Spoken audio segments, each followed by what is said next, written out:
Hey, it's Nora, and right now the hot topic in the 2020 race is whether felons should be allowed to vote. The question is, could felons ever vote? How did we get here? And what's really at stake? Is the right to vote being used yet again as a political tool? Let's dig in. An estimated 6.1 million Americans could not vote during the 2016 presidential election because of a felony conviction. That's according to advocacy group The Sentencing Project. That disproportionately affects people of color. 1 in every 13 Black Americans couldn't vote in that election, compared to 1 in every 56 non-Black Americans. Part of what's so complicated about this issue, and advocates would say is problematic, is that each state has wildly different policies, and it's up to each state's legislature and governor to make those laws. A felon in prison in Maine can vote for president in 2020, for example, while a former felon who has already served his sentence and gotten off probation in Virginia can't, unless the governor restores that right. And in most states, there's no time restriction. You could commit a felony at 18 and still not be allowed to vote at 88. But again, it depends on the state. And because it's such a political issue, some states like Iowa and Virginia have moved to restore some felons' rights just to have the policy reversed in part or in whole, which leads to a lot of confusion. So how did we get here? If you've ever seen an episode of this show before, you know where we're going now. Early American history and principles of common law. Rabbit hole. As far back as ancient Rome and Greece, criminals lost certain rights to participate in society as a punishment for their crimes. In medieval times, this was called civil death, where a convict would lose all civil, political, and many legal rights, effectively dying in civil life. English common law adopted a similar principle, which the early colonists brought to North America. But the early colonists saw the revocation of voting rights as punishment only for voting crimes or for more extreme crimes, quote, defined as egregious violations of the moral code, as one political scientist put it. Disenfranchisement wasn't just for any crime until the Civil War, by which point 29 states had such laws. That timing wasn't a coincidence. Historians have found that after the 15th Amendment passed, giving Black men the right to vote, lawmakers used felony disenfranchisement laws as a kind of replacement method of denying Black men the right to vote. During the 1880 congressional election, several African American men were told they could not vote because they'd stolen a variety of items: 3 oranges, a gold button, a case of oranges, hogs, oats, and 6 fish, which were worth 12 cents at the time. Alan Green, one of the convicted hog thieves, said in court documents, "It was a pretty general thing to convict colored men in that precinct just before an election.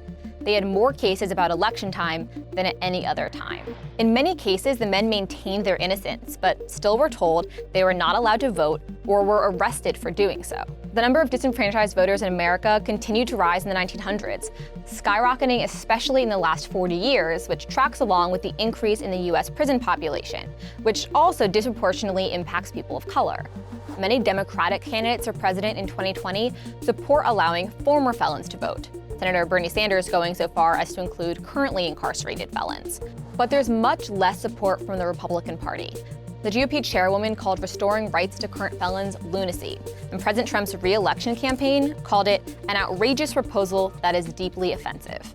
That's not entirely shocking. Some Republicans have opposed restoration of voting rights for a long time. Back in 2003, the Alabama Republican Party chair Marty Connors said, "As frank as I can be, we're opposed because felons don't tend to vote Republican." That conventional wisdom, though, is almost entirely based on a now debunked 2002 study, which found that 73% of former and current felons would vote Democrat. But again, emphasis on debunked. When we're talking about how this would actually work in practice, remember, incarcerated people in both Maine and Vermont are already allowed to vote. Consider the Maine State Prison, where some of the 900 inmates who retain their right to vote during incarceration watch and read the news and participate in political discussion groups. I believe that Donald Trump, I believe that he, make this country better. Just because I made one bad choice one day doesn't mean that I don't have a voice. There have been efforts to change disenfranchisement policies around the country on a national level.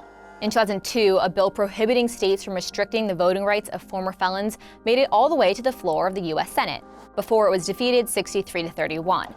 But most of the action is taking place on a state-by-state basis. From 1997 to 2016, 24 states changed their felony disenfranchisement policies in some way, changing the law, executive action, and ballot initiative. As a result, about 840,000 citizens regained their voting rights in that period. Then, after a ballot referendum passed in the 2018 midterm election in Florida, about 1.4 million voters' rights were about to be restored. But then the state legislature passed a bill to require those felons to first pay back all fines, fees, and restitutions before being able to vote again, which would kick an estimated hundreds of thousands of people back off the rolls. Activists, politicians, and even 2020 candidates like former Vice President Joe Biden are calling this a modern-day poll tax. But changing the law is not the only thing that could help. Education for felons on their voting rights stands to make an enormous difference. There's a huge amount of misinformation and confusion for felons about whether or not they can actually vote. Consider a former felon living in Iowa, for example. In 2005, the governor issued an executive order to restore voting rights for felons who had finished their sentences. 6 years later, the order was rescinded. So over those 6 years, voting rights were restored to more than 100,000 former felons, and then were taken away again in 2011, and now they can't vote again unless they get a case-by-case exemption by the governor. And this is where some former felons just throw up their hands and say it's not worth trying to figure out, and instead just stay home on election day. If they get it wrong, there are huge consequences. Illegal voting is a felony itself.